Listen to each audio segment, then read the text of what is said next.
Good morning. This webinar offers closed captioning.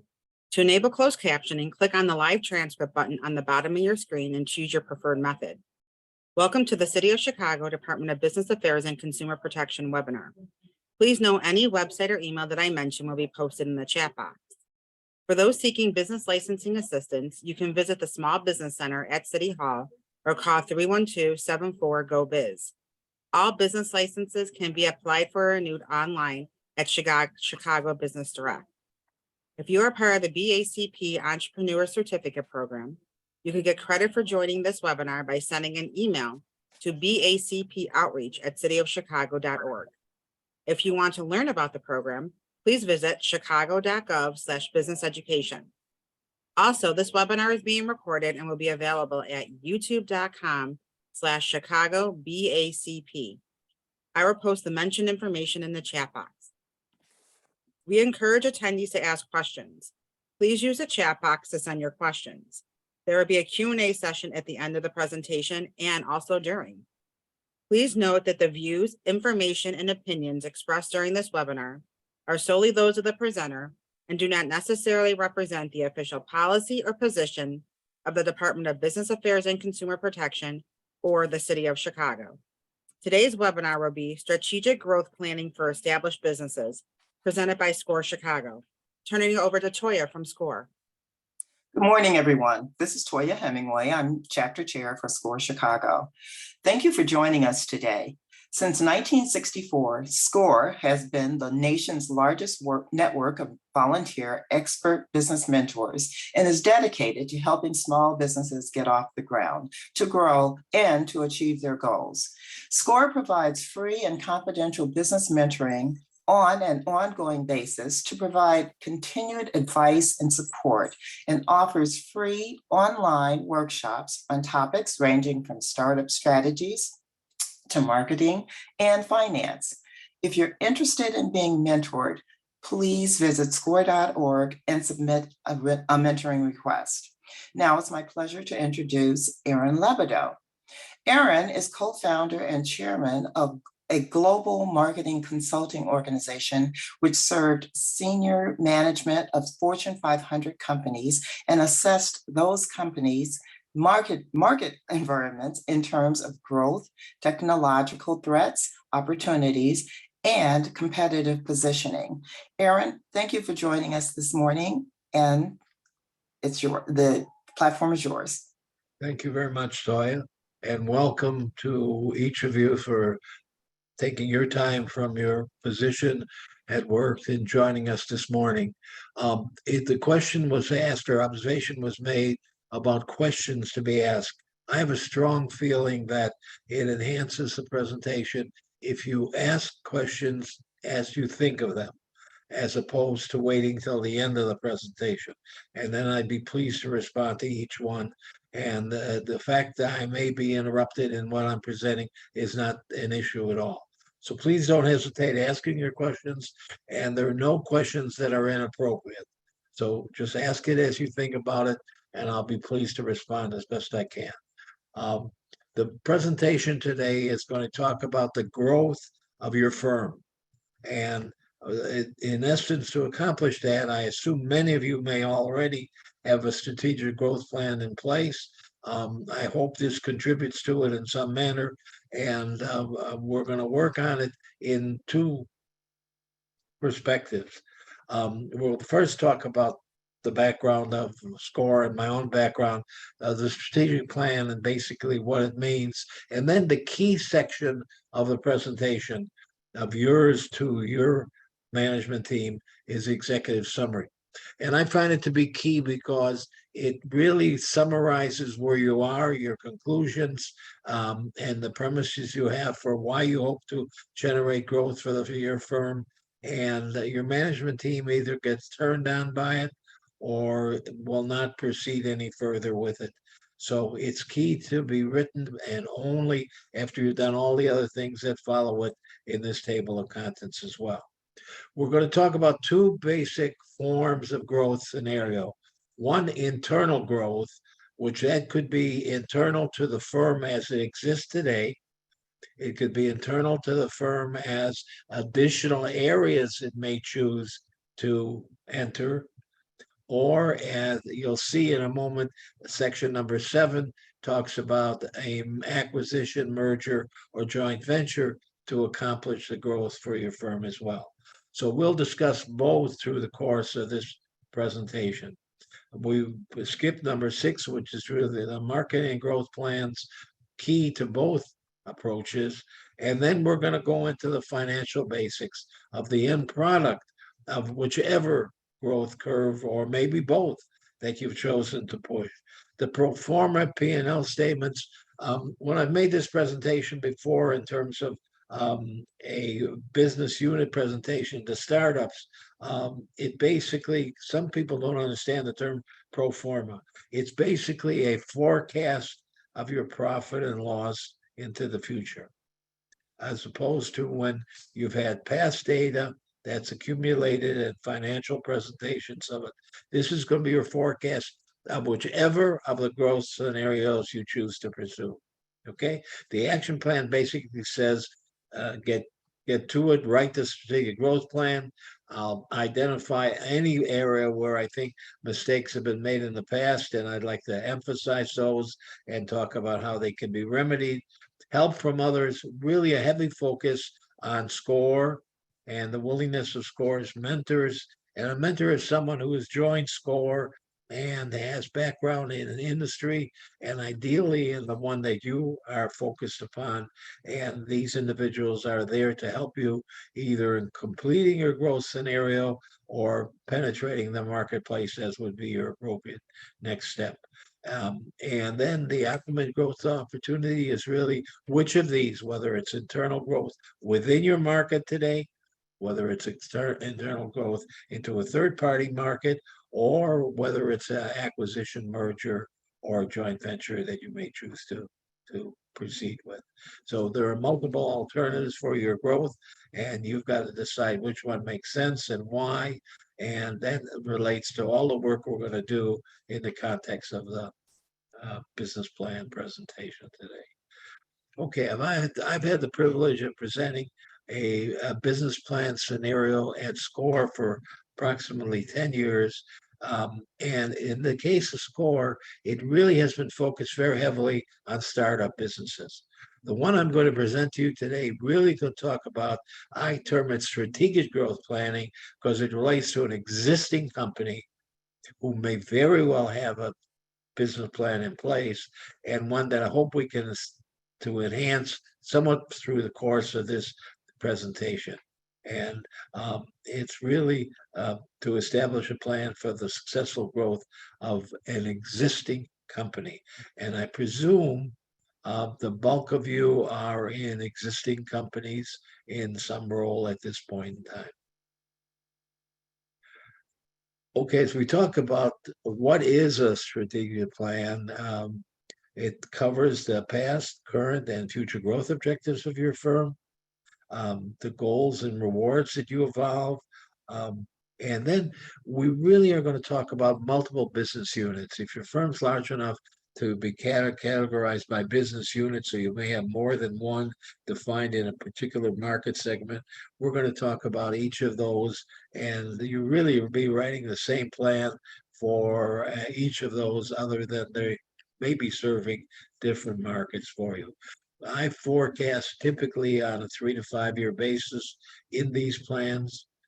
And we're looking at the marketplace telling you the strengths and weaknesses of your respective business unit. When we talk about that, we're really saying that you've got to go to market and talk to your customers. And if you're looking at a segment of the market you're not in today, then you've got to talk to the people in that particular marketplace as well. But I push very heavily for these personal interviews, if possible, if they're in the Chicago area, or if necessary, I don't like questionnaires online. I don't think they gain the kind of response, and for you to respond to it and gain a reaction from the party who's presenting it to you, I don't feel it's the most important way to go about it. So I look very much to a personal interview if we can do so. And you're going to gain from them their feeling of the strengths and weaknesses of your business unit. Okay, establish a growth objective based on, again, we're talking about two different scenarios: existing business that you're in, a business area where you want to enter. Okay, talk about the growth opportunities in that served market for each of these business units. Ultimately, bringing it all together and develop a strategic growth plan for your organization. Okay, in every instance where you're fulfilling a market need, that's the essence of what your plan must focus upon. Okay, it's rarely is there a product that's so new that we're not sure it's going to have to evolve a market need, but here in most instances, you're going to be fulfilling a market need of a particular business unit's customer base.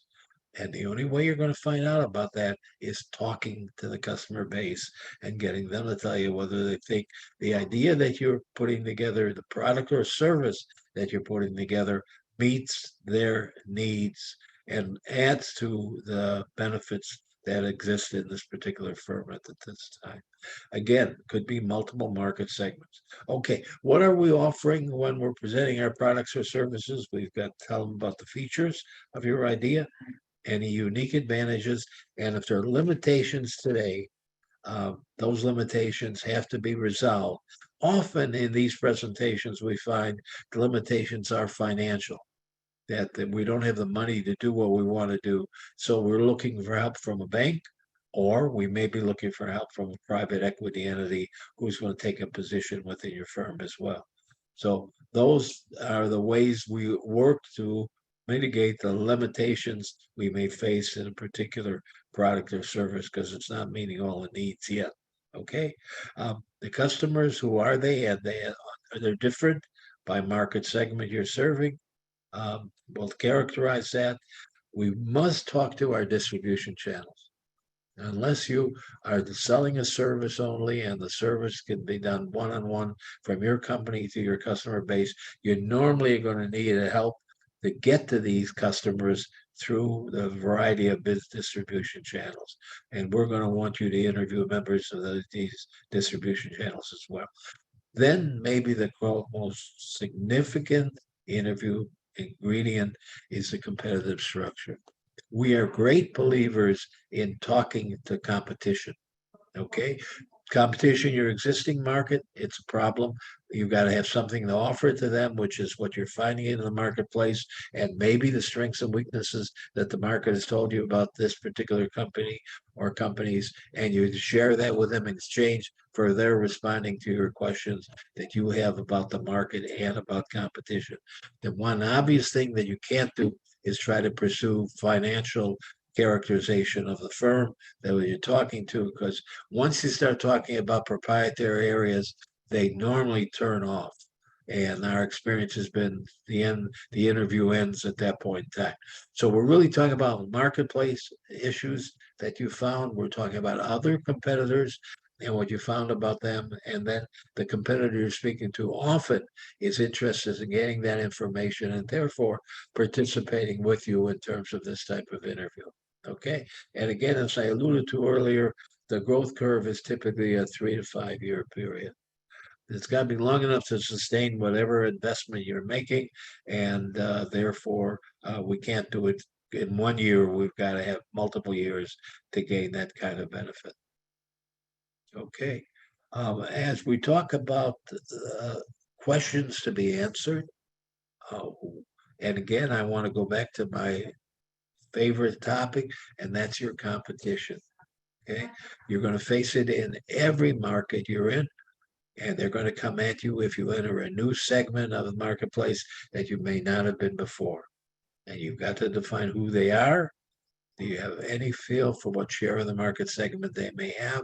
And the only way you're going to gain that perspective, if you don't know it, is to gain that from the other competitors who are going to give you their best estimate of the shares owned by each of the competitors in the marketplace. And we gain that information only because we're willing to share some of the things that we're finding about the market and how it affects the firm that we happen to be interviewing at that point in time. Okay, have this firm, if it's a competitor, had any changes in market share over the most recent years? What are they doing to market to the new segment that you're contemplating entering? What are their strengths and weaknesses? And again, that's only based on what the customer base you're speaking to thinks of them, more so than what other competitors think of them, because they normally beat up everybody else who works against them in a marketplace. What are the vulnerabilities of your product and service offering? What do you have to remedy? And normally it's dollars to accomplish that. And what's the penetration you might assume for a new market segment that you contemplate entering? Okay. Okay, we're talking about the two approaches, and we've got existing growth segments, we've got new business segments, and then we've got the acquisition opportunities in either your existing or your new segment business areas. Okay, and then I like in presenting a growth curve. Normally, I see hockey sticks being used by people in their growth formation, and I'm not very comfortable with that. I suggest three curves: a modest curve being your entry curve, and then an aggressive one if you're really believing your ability to penetrate, or a slow one if you're not quite sure about it. And you've probably got three curves on your chart that you're presenting. And the one you choose may be one of those three or be one between the aggressive and modest and slow. You pick it and based on what your support is for that particular growth perspective, and your marketplace will respond to it accordingly. So I like seeing three curves. The three are defined here verbally, the modest, aggressive, and slow, and you select the curve between any of those or right on aggressive, right on modest, or hopefully even on slow, as long as slow produces a profitable bottom line. Your return on investment, typically, we look at it annually and we look at it cumulative over that 3 to 5 year period. Okay. And the motherhood statement, if I may, is it's got to be realistic because you've got to make that happen. And if anybody's supporting you, your executive team or a third party banker or private equity entity, they're going to expect it to be, as I've put in paren, realistic. Okay. Global opportunities. I had 8 offices around the world, and I recognize how important the global marketplace may be. What you do learn very quickly, though, that almost any country that you choose to enter requires its own strategic growth plan. You can't really use any one you've assumed in another marketplace, even in markets like Europe, which are next door to each other. You still need another one for each one of these. It seemed to be too large of an issue for this particular presentation, so we have not focused on the global opportunities, but they're there. And don't play with your global concepts until you've succeeded in the US marketplace. Make this your challenge. And if a market is large and demanding as the United States is, and you can make a penetration here of any consequence, your product or service is working, then look at the international marketplace if you wish. We're going to talk about your team. And I think in your plan, you've got to define the members of your team who are going to make this growth happen. Okay, the background of each individual, what's their role in terms of accomplishing your growth curves. Again, skill and experience is pretty basic. Do you need additions to it? And are the additions going to be developed once you can formulate a financial posture where you can gain the financial support from this third party banker or private equity entity if you need it? We all have risks in any new concept that we enter and consider to accomplish, and therefore recognize the risks that you're facing. Because I'm impressed in reading a plan where you're not hesitant and tell me what your vulnerabilities are. And then how are you going to mitigate them? Okay, what are you going to do to put them into a support position where you can build upon them and cause you not to fail because of a problem that you recognize? Okay, and that's typically true if you're in a new segment or a new service, either a product or service there. Your market penetration issue, I find that those may be your development as you have your curves presented, but basically you're going to get help from your marketplace in conversation with them. The competitive responses, I assure you, as you enter a new area, your competition is going to respond. They're not happy to see you take any share away from them that they've spent years cultivating. And that's what you're facing there to do. And then in the risks, what do you have to do to mitigate the risks in their situation? Okay, I view the executive summary again, as I alluded to earlier, as being a vital part of your presentation. It's typically very short. Okay, the long one is your management team may not read it, and I doubt if you'll find anybody in the private equity area, and maybe even a banker, unless they're very close to your firm, is going to spend much time reading a long executive summary. So I gave you a leeway. Normally, when I grew up in executive summary, it was 1 page. I pushed a little bit to 1 to 3 pages, and I think that's the extent you want to go with it. So you're going to fill it. Here, you're going to contact it. What are the growth opportunities in the segment you're looking at? What do you plan to do to get that your share?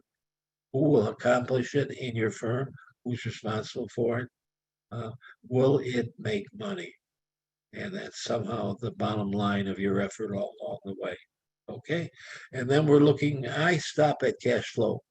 I don't push a bottom line beyond that because I think it gets too complex at this point in a business plan. So I see a forecast of revenue and cash flow resulting from that revenue. I'm pushing the 3 to 5 year scenario. What's the investment you're going to require to do that? And you're going to have to borrow to finance it. And there's nothing wrong with that as long as you have a way to pay back that borrowing over a reasonable period of time. Okay, the executive summary in essence summarizes what's going to follow. Okay, I've identified 3 growth scenarios for your firm. Internal growth in your existing served markets.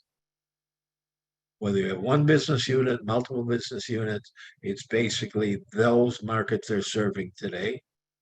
Internal growth in a new served market, one you've identified because you see an opportunity there and you're going to attempt to penetrate it over a period of time. And then the one that, of course, is available to you, acquisition, merger, or joint venture within either your existing marketplace or any new one you've identified that has merit. Okay. I'm going to go through the internal growth and really combine the steps to go to the existing market or a new market because they're basically comparable. And then the acquisition, merger, joint venture scenario is fairly distinctive and it's presented as a follow-on to the internal one. And you'll see it's somewhat different. Okay, here's a chart that really depicts what we've talked about a moment ago. The internal growth, existing served markets, the internal growth in new served markets, and then the acquisition, merger, and joint venture associate, and which is your optimum growth scenario. Maybe more than one, in fact, but you've got to identify that and rationalize it for the reader. Okay, a very complex chart, which really characterizes primarily what you're doing in new marketplaces. Okay, so we got a new segment you're not in yet, and you want to enter it. You've got some choices internally by developing product or using your own product spread to enter that market, or going through an acquisition or merger or joint venture.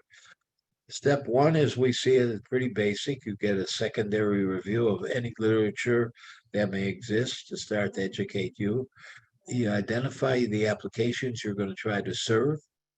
the technology needs that this product or service need may have, the operating characteristics you're going to offer to it, and the trends that the marketplace has been evolving in terms of its growth over the last period of time.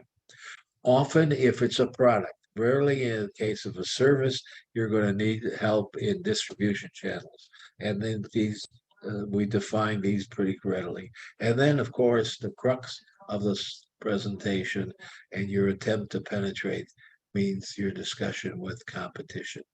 Again, we often find people saying, why would a competitor talk to you? It would because you have something to offer them. You approach these people and say, you've been doing interviews in the marketplace. You talk to 30, 40, 50, 60 people. You've got a good sense of it, including the marketplace's sense of that particular company. And you'd like to share with them information. Be careful about proprietary questions. They're not accepted, and they could turn you individual off in terms of spending any time with you at all. Okay, so in the competitive sense, who are they? Do you have any feel for the share of the market? And you can learn that by talking to each of the competitors. What are their core products or services? How does the marketplace relate to them? And that comes often from your customer interviews in the market you're in or the market you want to enter. And what are the strategies that they're pursuing to succeed in the marketplace? All that is put together and then end up with the chart on the right side here with the understanding, as I term it, the dynamics of the particular market segment you're looking at. Okay, and you're going to end up with a feel for market size. And we do that often as we approach competition, we share with them a feel by saying we've been talking to other competitors and they think this market segment is probably at 3 to 5 million or 30 to 50 million. And if they look at it like you're really out of it, they'll tell you it's nowhere near that size or it's significantly greater than that.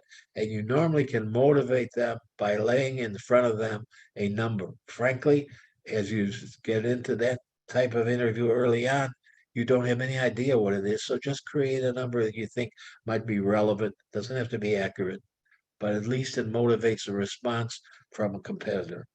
And they'll tell you whether they think you're out of it totally or whether you're too high or too low. And you can keep doing that at competition. Eventually, you box in numbers that this marketplace seems to accept as being reasonable for the size or the market growth of the segment. If it's a manufactured product, you've got technology facing you, either old technology or technology that's new and has been approached. They've been approaching your customer base here with the idea, and you're going to gain a perspective on that when you interview them, how to get the product to the market through distribution. What is the challenges that competition is going to face? And we took the position that we postulated that we were competitors. And the question at hand is, what would we do if you entered the marketplace to mitigate your entry? And normally you're pretty bright, you have a feel for your market, and you'll respond to that.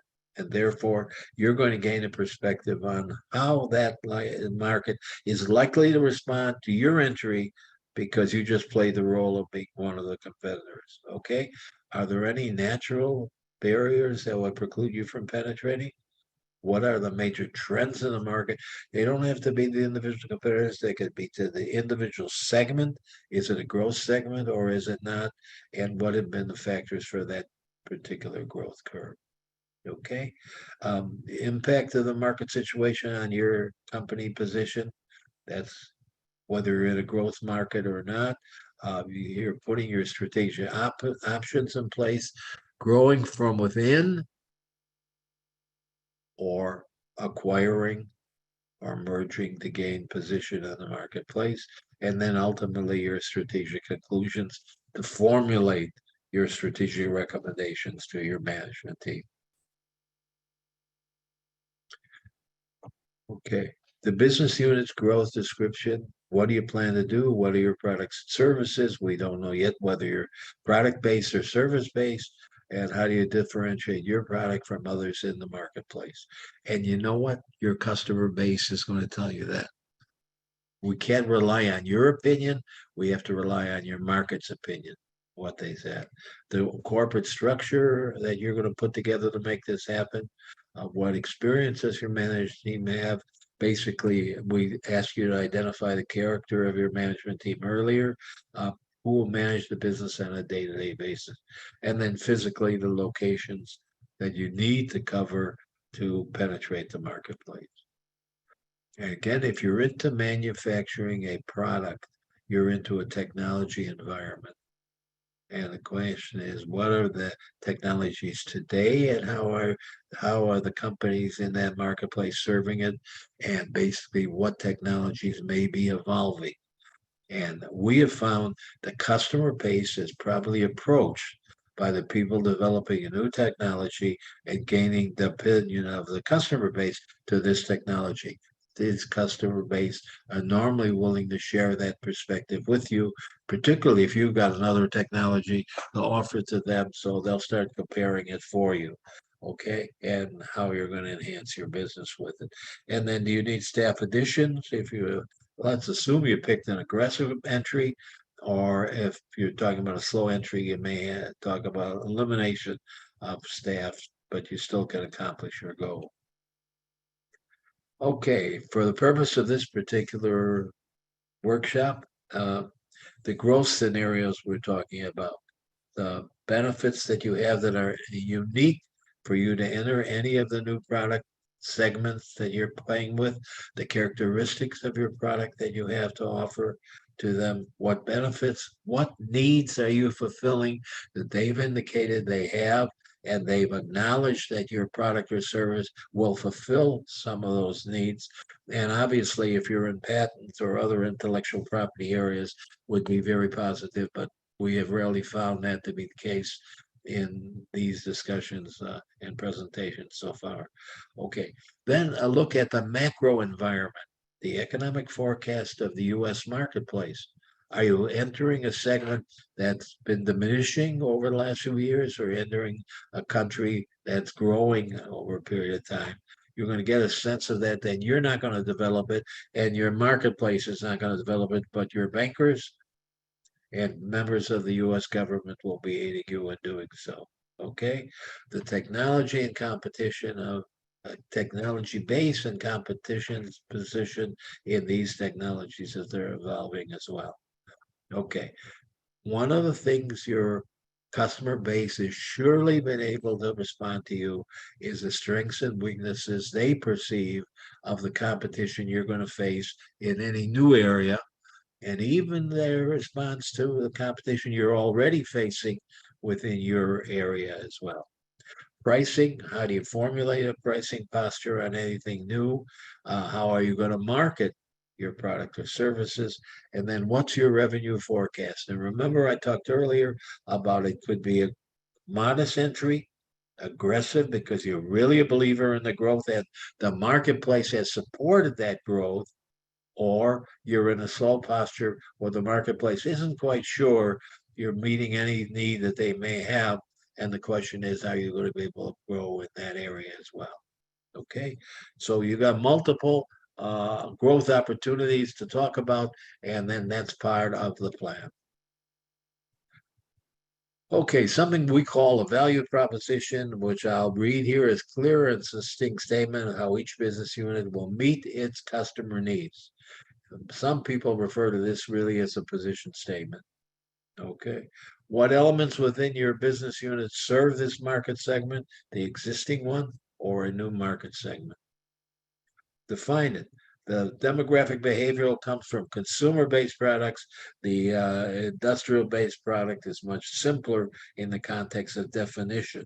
Not necessarily simpler in entry, but simpler in definition of what it is.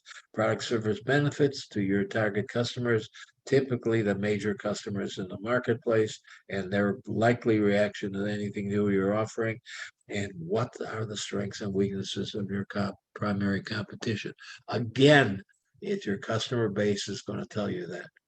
Don't rely on other competitors to tell you that, because they normally knock their competition, but the customer base is telling you about these people. They've either had experience with them, they've contemplated and turned it down, and they're going to give you a perspective on whether they like or dislike any of these particular competitors. And the key ingredient is why. Okay, two broad segments of the marketplace. The consumer market, very, very complex in terms of data that you've got to obtain.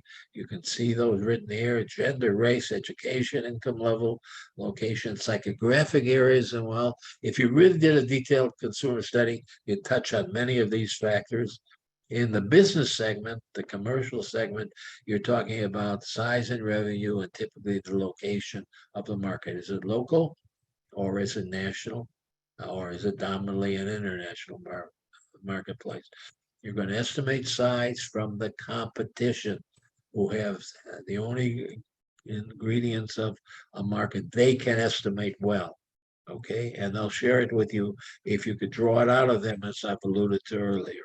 Okay, are they growing or decreasing or stable in terms of the segments you are in or that you're contemplating entering? Okay, we're talking about the growth curves, size and growth curves, the demographic data. Pretty straightforward in the consumer area. You've got to spend a lot of time getting it. Industry organizations, normally trade organizations. Oh, I talk to them, but I don't really find that they're in that they can give you a lot of good information. The market assessment, market research, we believe, is crucial. Talking to customers, potential customers in the market segment you're trying to enter or to increase your position within. If they're distributors serving that market segment, you want to talk to them. And then ultimately, when you've got all this background in place, the competition is your call. And again, you gain entry to them by indicating you've been talking to the marketplace. If you're new, they won't necessarily push you as to why you're new, but if you're new, they'll hear from you on that subject. And if you're existing and they know of you, then you're there typically to share information with them about what you're finding in the marketplace. Again, no proprietary questions, and be careful on what you're giving it away. You just give them as little as you can to gain them to respond to your perspective. Again, they will work with you in estimating size of your segment, growth of your segment, competitive shares in your segment, basically. And if you're not sure of any of these, create a number and they'll respond to that number and either tell you you're out of your mind, you're way too high, way too low, or maybe they'll agree with you.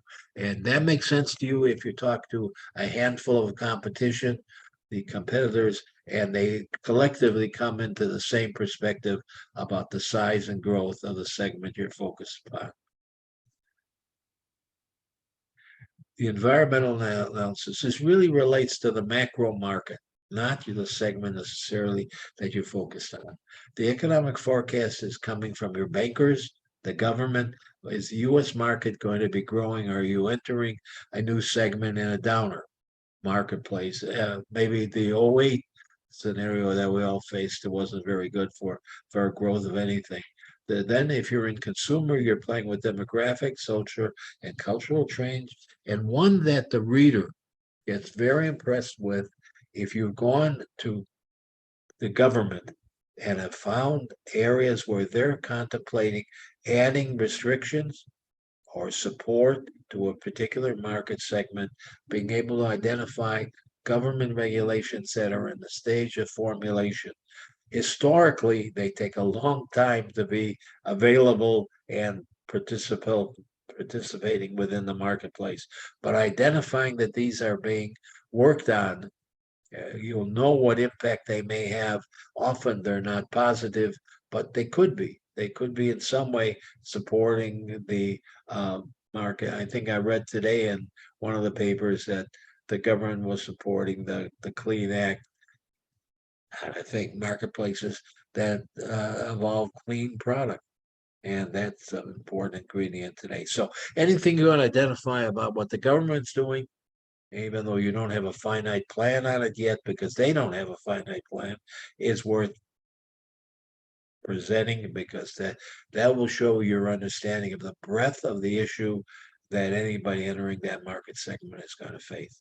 The technology changes, that's really new technologies coming against you in this marketplace, or being there to enter a new marketplace that you want to become part of. And what are these technologies? And the way we find them is talking to people who have been introduced to these technologies, and that's normally the customer base in that particular market segment. Because again, anybody evolving a new technology will bring it to customers as a potential for their use and determination if they're meeting a particular need of that particular segment. Okay, and then your final set of interviews with the competition. Okay, two types of competitor that you're going to face: a direct competitor. That competitor's product or service directly competes with what you're contemplating doing, or the existing competitors in the marketplace. Or indirect competitor is one who has a product mix, a service mix that can be modified to penetrate your marketplace. So it's similar to the product or service in the marketplace, or a substitute product or service in the marketplace. Okay. Pricing estimates. We'll talk about a little bit about the alternative pricing bases you may be facing. How do you get to the market? Will it be a direct one, normally in service-based market, or is a product you normally need distribution help? What marketing or sales capability must you evolve? What experience in your management team must you evolve? And what's the financial basis that you've got to have to support the penetration you're contemplating? Okay. I'm going to talk about the competitive interviews again, if I may. They're done at the end of your assessment of the marketplace. You can readily identify the questions you still have and issues that you must gain answers to. You can develop a series of penetration scenarios and then try them on many of these, not the customers, because they normally don't have a feel for penetration, but the competition you're talking to. Okay, and they'll tell you whether they think it's doable or not, or are you really taking a share away from them to accomplish it. We're trying to evolve a two-way discussion. Okay, the thoughts about technology development, market size growth, competitive positioning, distribution channels, all of these are going to be ingredients of this competitive interview that you're going to have. And again, as I alluded to a number of times already, do not expect confidential information from these firms. They want to talk with the third party marketplace. They're in it, but so are a number of other people, and they want to respond to that. Okay, so the information is about other competitors, their market position, their distribution channels. They're all accessible to you, and talking to them personally is an ideal way to accomplish your view. We often found on a personal interview, unlike a telephone interview, which we rarely did, or surely not an internet-based interview, that we get a play. And we may allocate time for this interview, and before we know it, in a competitive sense, more so than even the customer base, we gain additional time beyond our expectation because they're turned on by our knowledge base and our willingness to share some perspectives about our knowledge about the market that came from the interviews we've had with the customer base and maybe other competitors.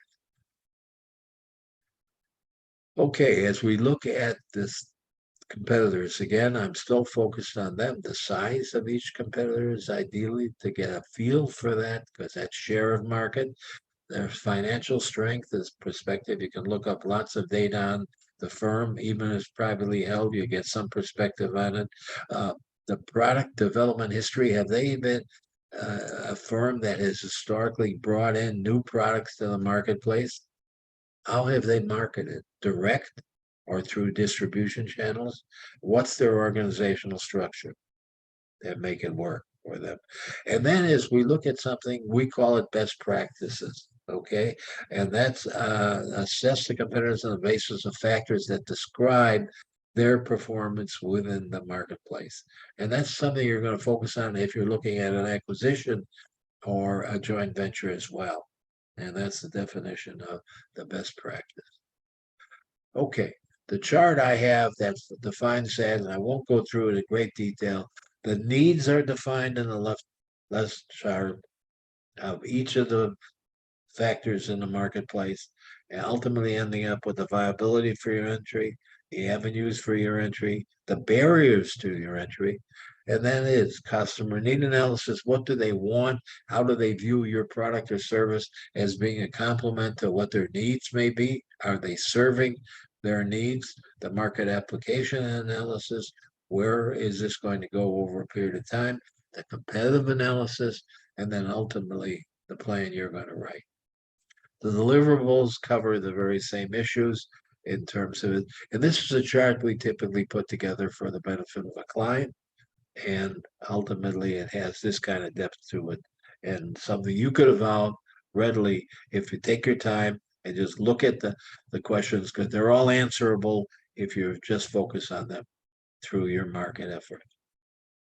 Okay, a chart I like to see you develop is I talk about competitive features. Here are some I've evolved basically with product service development, product service feature. This is a rating of each of the competitors from the point of view of the customer base that you're interviewing.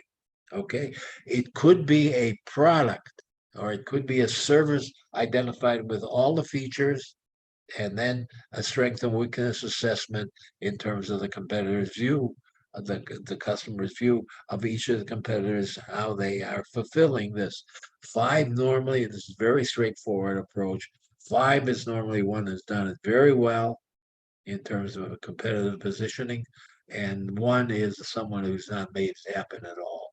And then typically your chart will have your presentation of these features and then a number of other companies who will be in that situation and they'll react to you as to where you. So your chart will be done and you'll have a lot of numbers on the chart. And you may have certain features where your product concept or service concept really gains a 5 play from some of the competitive or customer base.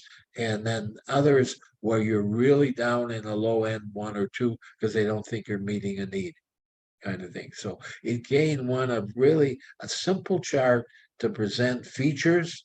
These are some, you can put whatever other ones you want to list here and get your marketplace to respond to them. Okay, number of sales, you got to do this, and this has to do with the pricing, the number of sales. Did I skip a page? I did, I apologize. In the case of pricing, there normally are the 3 that I've here. Cost plus, pretty straightforward format of pricing for you, meaning a plus in your margin. One of my favorite is our friends at Costco. Friends of mine who sold Costco product or service, I think it was product, told me there is a 14% margin. Now, normally for some people, 14% won't make enough to be profitable. So how does Costco succeed? They succeed by charging you a membership fee. And that's their big input to their profitability. Okay, so we've got a cost plus pricing that's pretty straightforward. That's your margins built in and your profitability is there. Customer driven pricing, you've asked these customers, what are they paying? My experience with these kinds of questions to a customer base is they rarely give you any information of any consequence. They're not going to tell you what you paid for that particular product or service, and they'll talk around the subject, but it's a tough interview. The one that's particularly difficult then becomes your competitive-based pricing, to try to build your pricing against a competitive set in the marketplace, because competitors are not going to share with you their perspective on what they charge and what advantage they give to certain companies because of the volume they're buying or what actions that this particular client of theirs has been taking. So these are 3. The simplest one is the cost plus pricing, and plus includes overhead and a profit margin to make it worth participating in the market. Okay, now we have the layers between you. If you've got a distribution channel required to get to the market, you've got to play that game that I talked about, pricing at each of these levels of the marketplace. Okay, price sensitivity is you volume purchases, will that do something for you? And the repeat business would be ideal if you got a product that has a parallel to the razor blade scenario, that if they buy your product, they're going to have the need to buy a lot of complementary ingredients of your product as well. The discount structure is often based on volume, a need to penetrate. Um, be careful. We had one client who had a competitor come in and literally priced it at cost. And fortunately, my client was strong enough to last through that scenario, didn't change their pricing, retained the pricing base that they had, and eventually their customers responded to it because the company that came in had no margin there at all to cover profits for them, ended up losing out in the marketplace and basically having to leave the marketplace as well. So people who severely cut price can get a short-term penetration posture. Rarely can they sustain it if you're able to have the financial capacity to compete with that for a while. But trying to compete with them price-wise may not be the most favorable way to go. You may want to stick with your own pricing format and market in that manner because you've got in your mind and what you're selling to your customer base certain features that are unique to that market and the need of the customer that this other individual firm cannot generate. Okay. And then be assured your competitors are going to respond to you. Either they'll respond in a pricing format, they'll price if they're substantial, they'll respond in a marketing format by adding marketing dollars, advertising dollars, whatever the case may be, but they're going to come at you. No one likes to see you gain share of their marketplace. So be prepared for them. And as I told you earlier, and I found this to be successful, we felt we were capable. We know you're capable to establish what would you do if someone came into a marketplace to compete with you. Because the odds are high that if you're on top of your market, you'll identify the scenario of the company entering the marketplace. And therefore, you can formulate a plan of what you're going to do to respond to their entry because they're going to go after your share. That's their reason for being there. As you're going to do if you're going to try to enter a market segment you're not in today. Okay. If you're large enough to advertise, that's a media approach, if you wish. Couponing, I'm not going to spend any time with. You've got to have a website. And you can if you're comfortable with it, great. If not, you can go outside.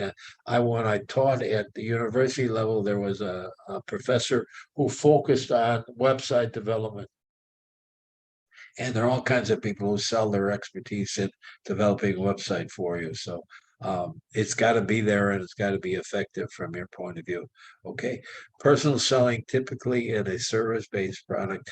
One that I like is the PR, public relations, and networking, where you're really having your own staff write articles, speak at association meetings, talk about the concept of your product and service in not specifics necessarily, because they won't let you do it as if you're selling product or service, but you surely can talk about the market segment you want to face that may be relevant to the association you're working with. Okay, so PR and networking is low cost because it's your people doing it, and you basically can accomplish the penetration you want because they become experts in the market that they're formulating. Email and direct mail, I never found that very effective. The frequent buyer programs, I have a focus on that because I spend a lot of time with American Airlines. I have, I think, 4.5 million miles that I've used on American, and basically it's a tool of marketing that to some markets, and more seem to be using it as a vehicle. They're frequent buyer programs, I think they term it as well. Okay. An area that we have found formulates for most people as a major problem is their budget for these marketing efforts. You need dollars to support your people. If you advertise, of course, it needs dollars, but even without that being meaningful, your website creation, your public relations and networking effort, that's your people primarily. And if you're into a frequent buyer program, anything that may have as well. So basically, the budgeting for entering into a new market segment has to be there. And therefore, you've got to formulate that as part of your business plan. The foundation of your sales forecast, as I alluded to earlier, I like to do it over an 18 to 24 months initially. The private equity firms often require you to do it annually. And I like that. And they'll go even to a monthly basis. And I'm not sure I can push you that hard. Excuse me.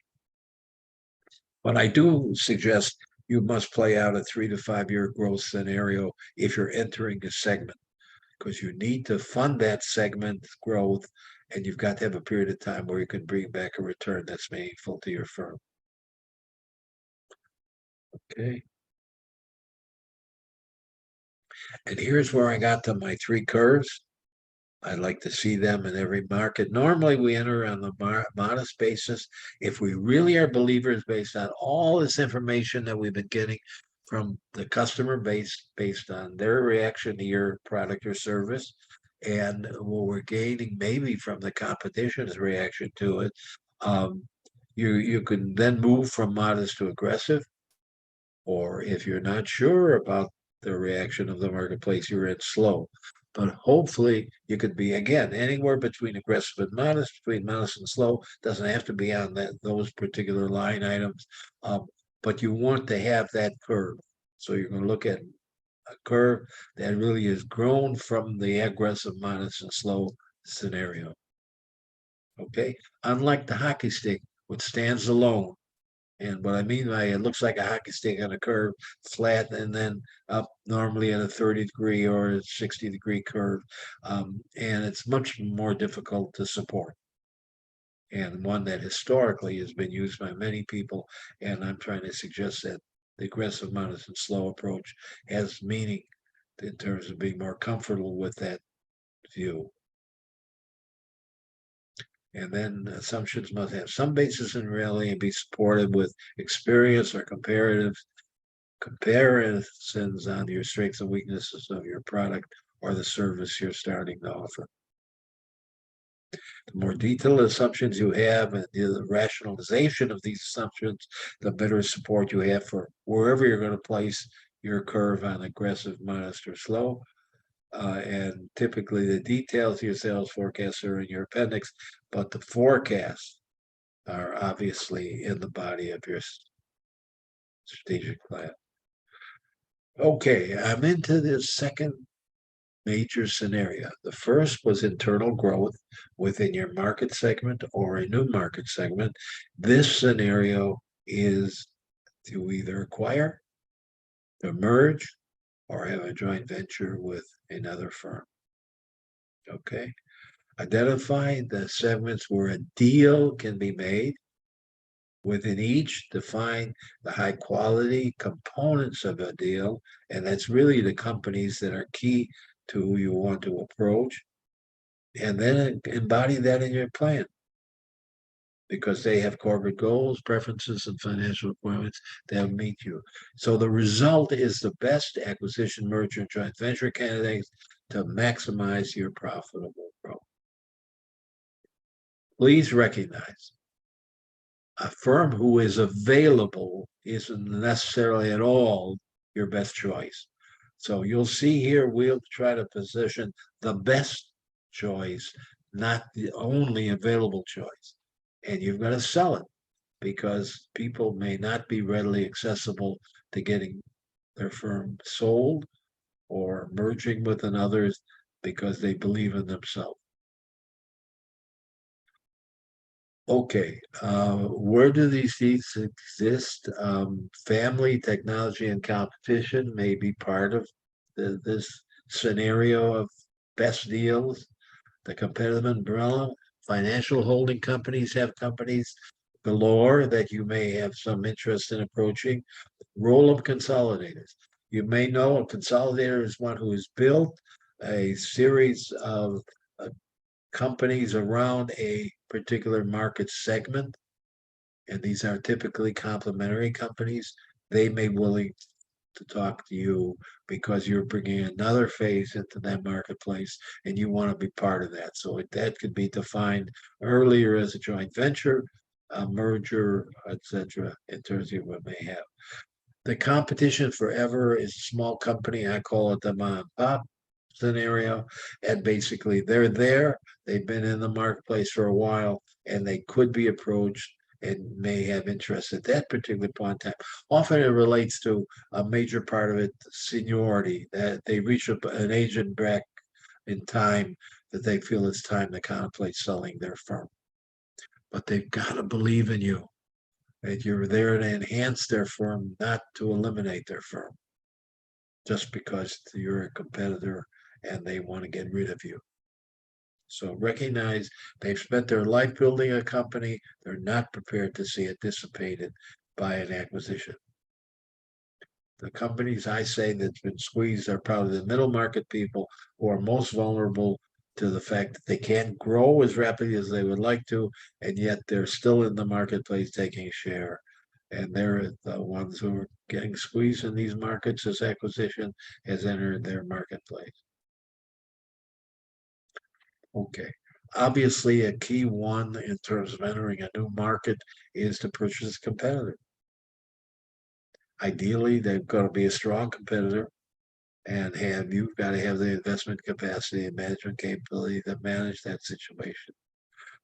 The consolidation concept falls in place here, where, again, as I alluded to earlier, consolidation occurs when the people select a segment and then bring a series of companies that serve that segment together.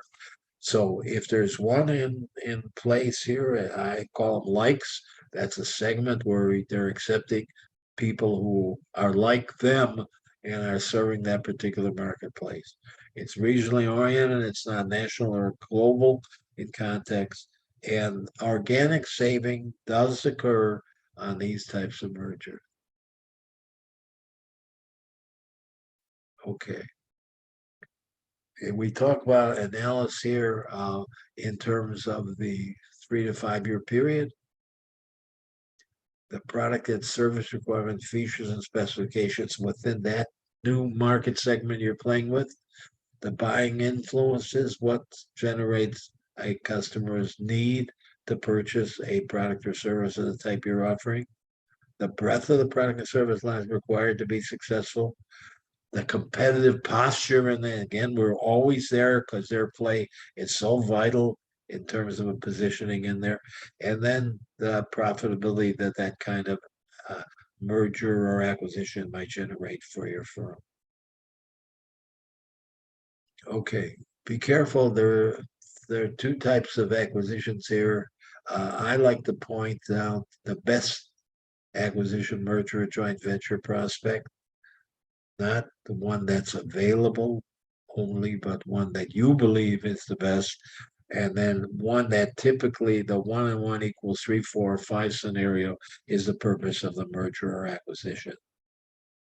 Where substantial operating improvements from organic growth, that's growth from within, includes people, quality, system improvements, and marketing effects could result. That's got to be your conclusion when you're looking at a firm and how it may contribute to your growth perspective. Okay, here are the ingredients that a typical merger may accomplish. Purchasing, obviously, greater buying power, operation leverage. You're going after a market together. The marketing effort that can be combined. The systems that you can build are more sophisticated if you bring 2 or 3 firms together in the same scenario. That's a little bit about what you see in terms of the combination of these firms in a particular market segment and how that's evolved. Access to capital, because normally the banker or a private equity group likes to finance someone who's putting together in one and one does equal 3, 4, or 5, and they like to see from a purchasing point of view, a product or service, if you reduce the number of people supplying it, that's a plus because it makes the buyer much more interested in who he can focus on, who she can focus on in terms of offering a reduction of total supplier.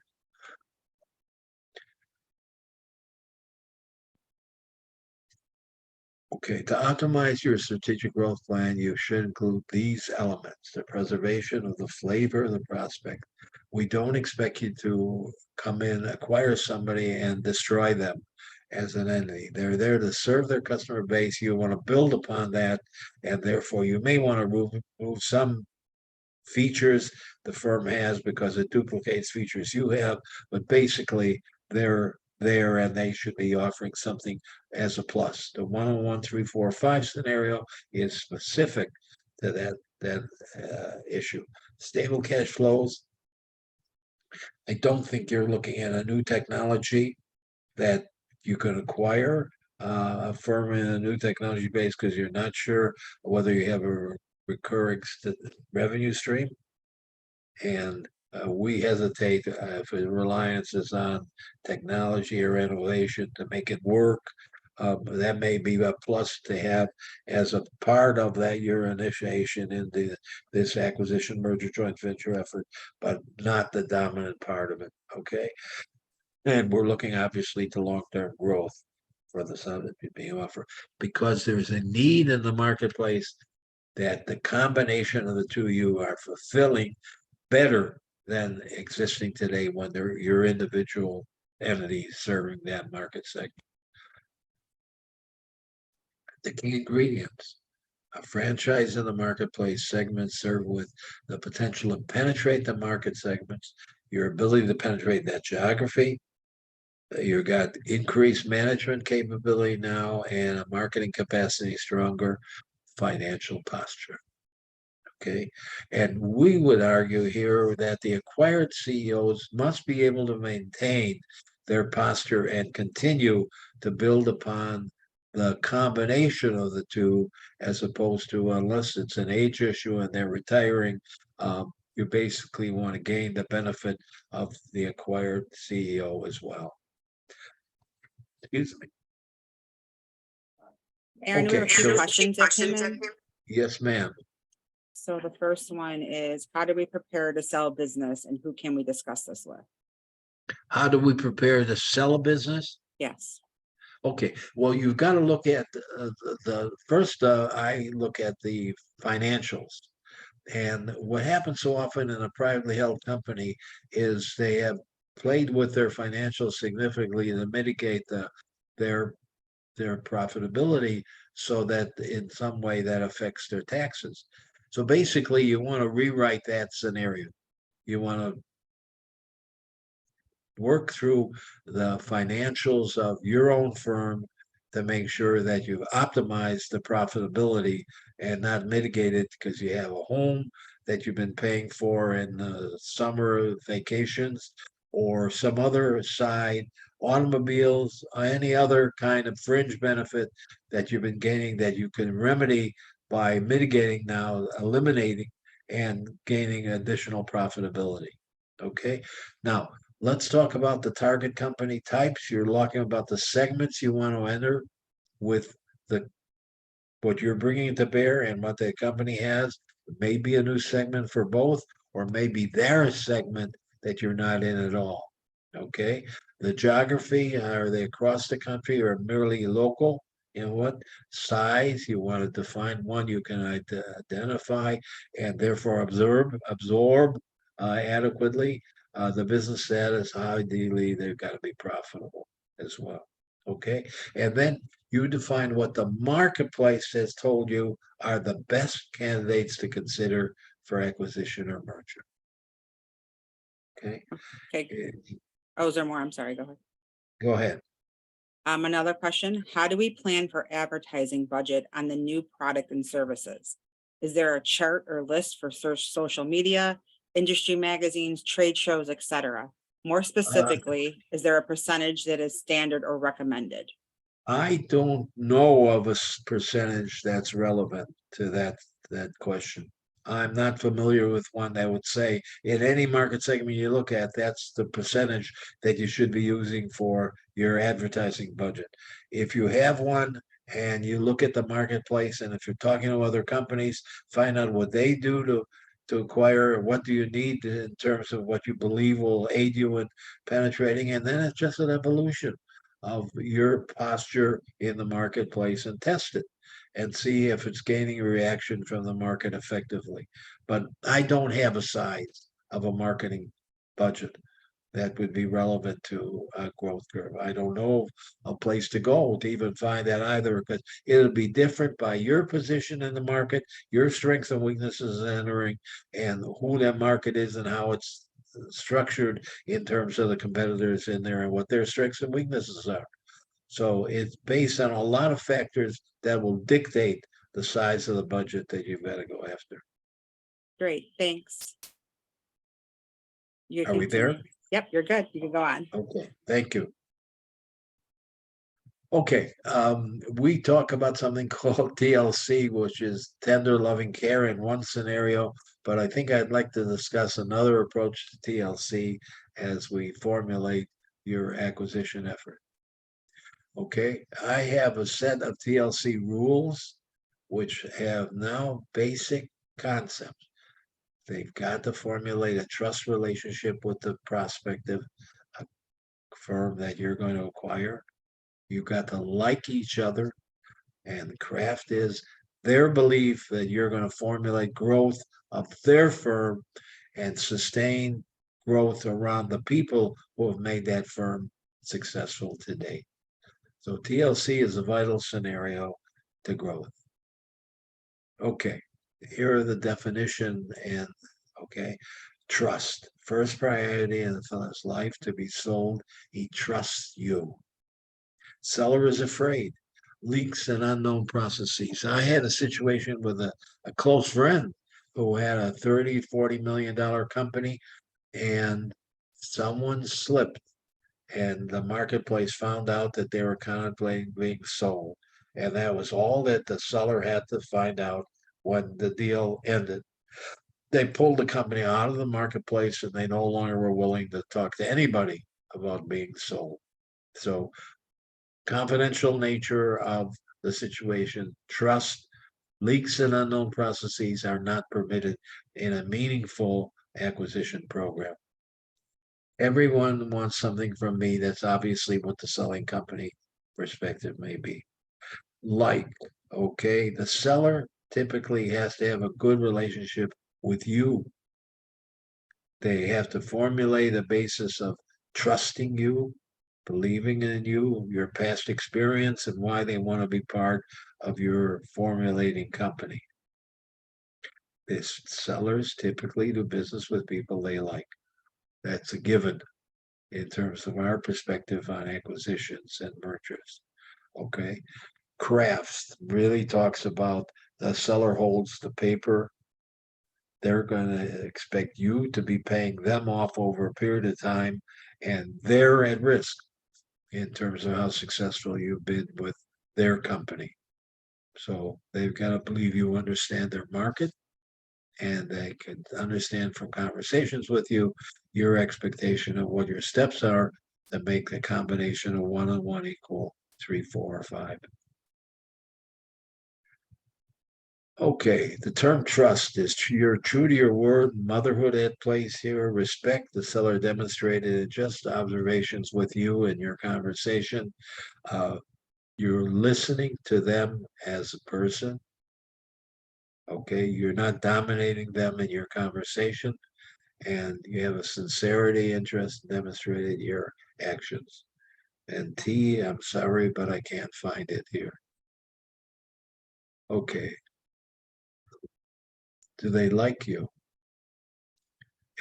Similar hobbies, worldviews, etc. You have what you have, you are who you are, and you just formulate around those and hope they tie in with the seller. You're calm in your discussion with them. Nothing destroys nothing any relationship more than any temper perspective that you may share with them. And they feel comfortable with you being around them. So those are, I like to call them motherhood kind of things, but they're real. And they dictate the willingness of a private entity to sell to you.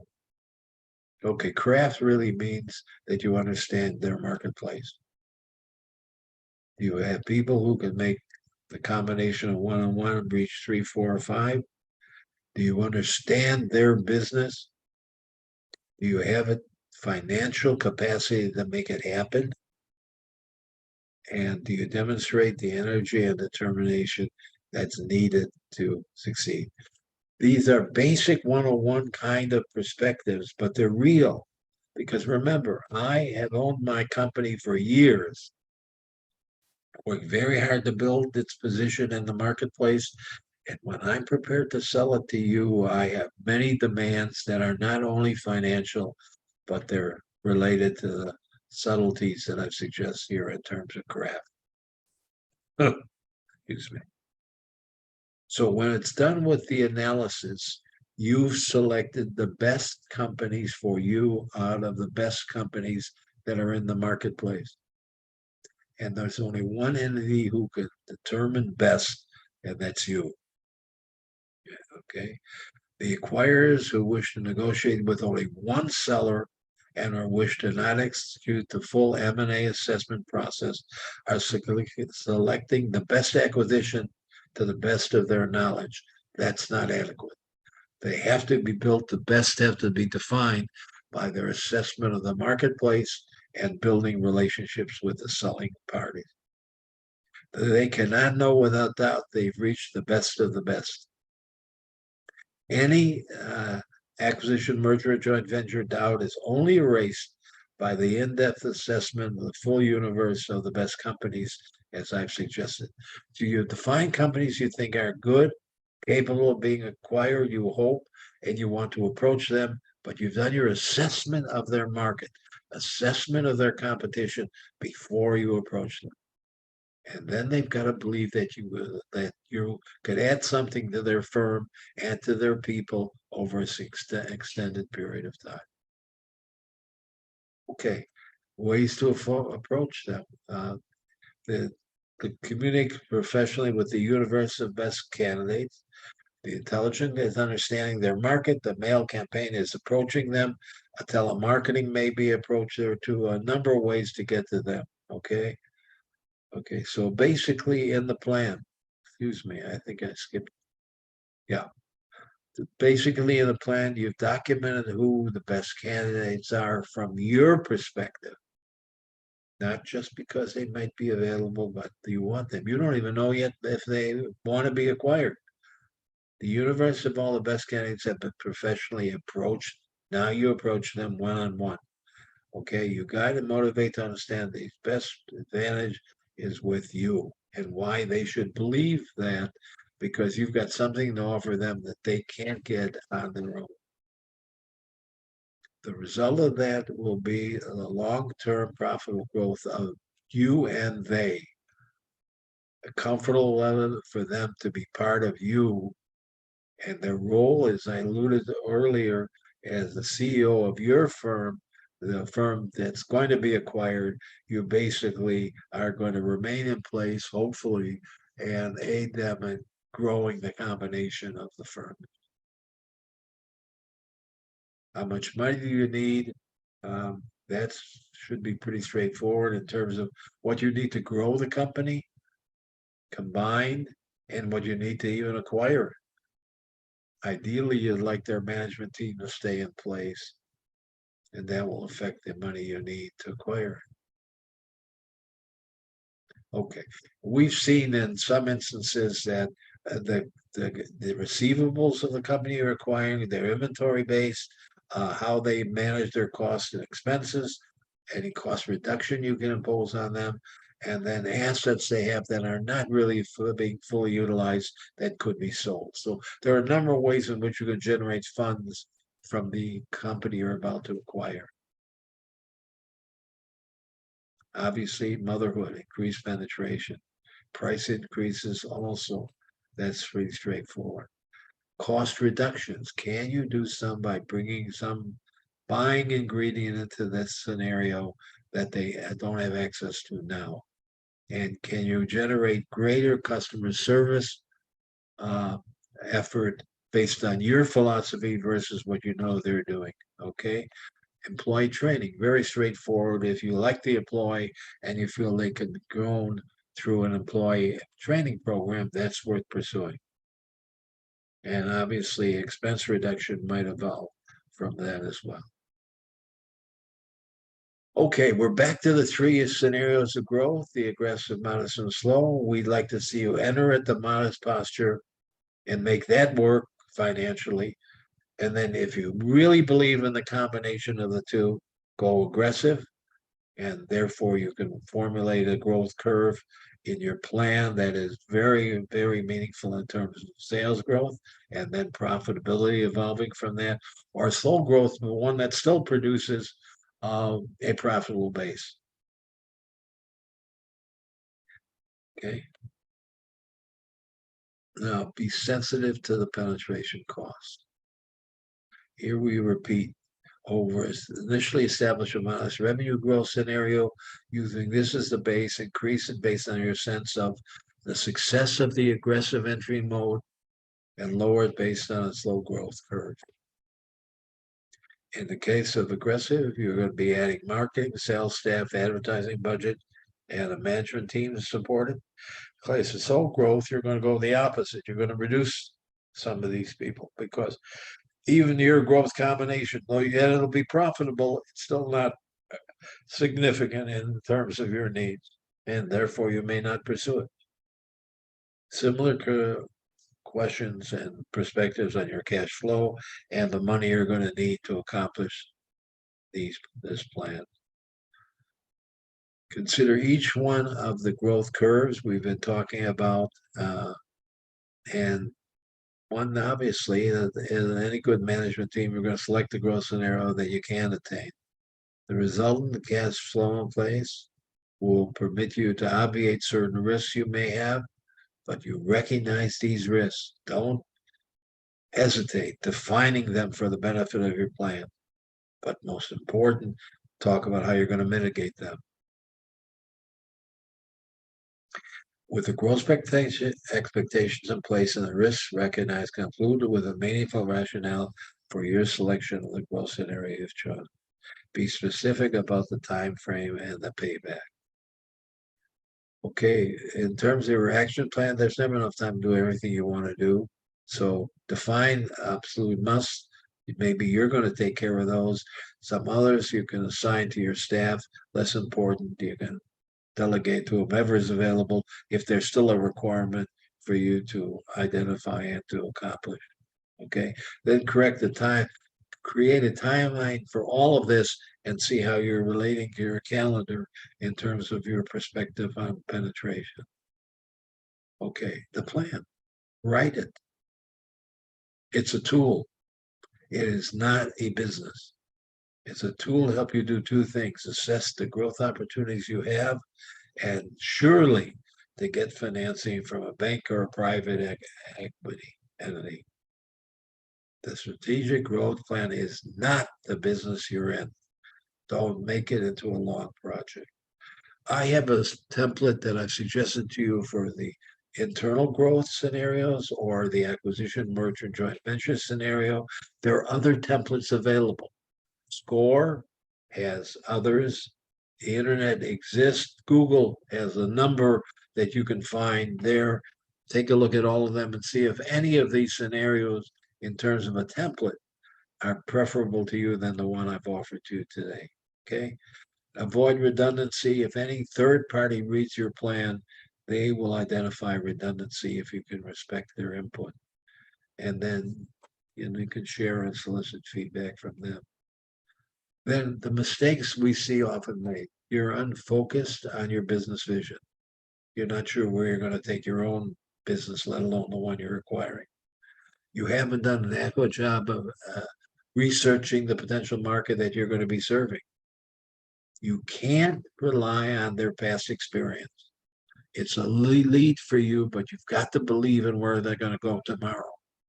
We can't just say because they do it 3% a year, they're likely to grow 3% a year for the period of time you need in your plan. It won't work that way. You've got to have rationale for the growth curve you're forecasting. Not understanding the nature of technological threats, that's if you've got a product base of any segment that you want to enter. On the needs of your customers, is it changing? Is it the same? Are you bringing something to them that they didn't have before? And now not fully understanding the depth or breadth of your competition. A crucial perspective. And that only comes from interviewing your customer base to get their view of competition, and then interviewing the competitors to get their view of the other competitors, because they knock them often and they might find some insight from their perspective on other competitors. And the last line is lost. Sorry. Okay. Continuing on the mistakes made, not formulating or writing a realistic growth plan, failing to listen to anybody who would bring the plan to because they're not sure that it's well written or has enough depth to be successful. And then poor planning is a key factor in failure, and that's inherent to the fact you haven't done your job and looking at your market and the new market that you're contemplating facing, either from within growth or by acquisition.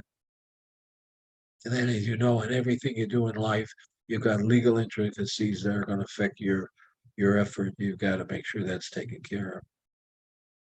Okay, you want some help, if I may. The organization with whom I'm associated, SCORE, they alluded to earlier today. They have mentors. These are experienced people who typically have left their business base over the years, and SCORE has worked with you to identify them as a mentor for your efforts in the future. And there is no charge for these mentors' effort. And the mentor can stay with you as long as you want the mentor to be there. Obviously, attending any other workshops or webinars offered by SCORE or offered by the organization who is participating with me today is also meaningful. I like the mentor role most, though. The SCORE as an entity, Chicago SCORE organization, has many other features that they offer to you. The SBA does offer, it's a government agency, as you know, Small Business Administration, will offer support if they believe in you and you can approach them. And I'm available to answer questions. I'm not available to do a study, but I am available to answer any individual questions that may evolve. And that's my email address. Thanks so much, Aaron, for a great presentation. We're getting tons of positive feedback in the chat. Thank you. Great information. If anyone has any additional questions, if they could please put them in the chat right now. We'll give you about a minute or two to get the questions out. I know that was a lot of information to take in and such great information, but if you have any additional questions, feel free to put them in the chat.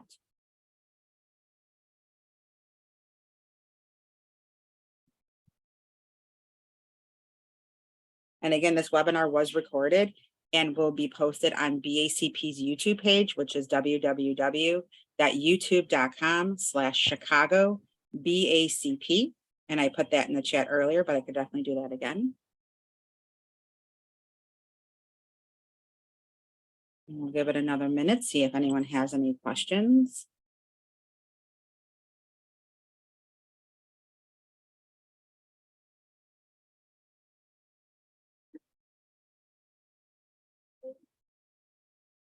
Any questions, everyone? If you could please put them in the chat.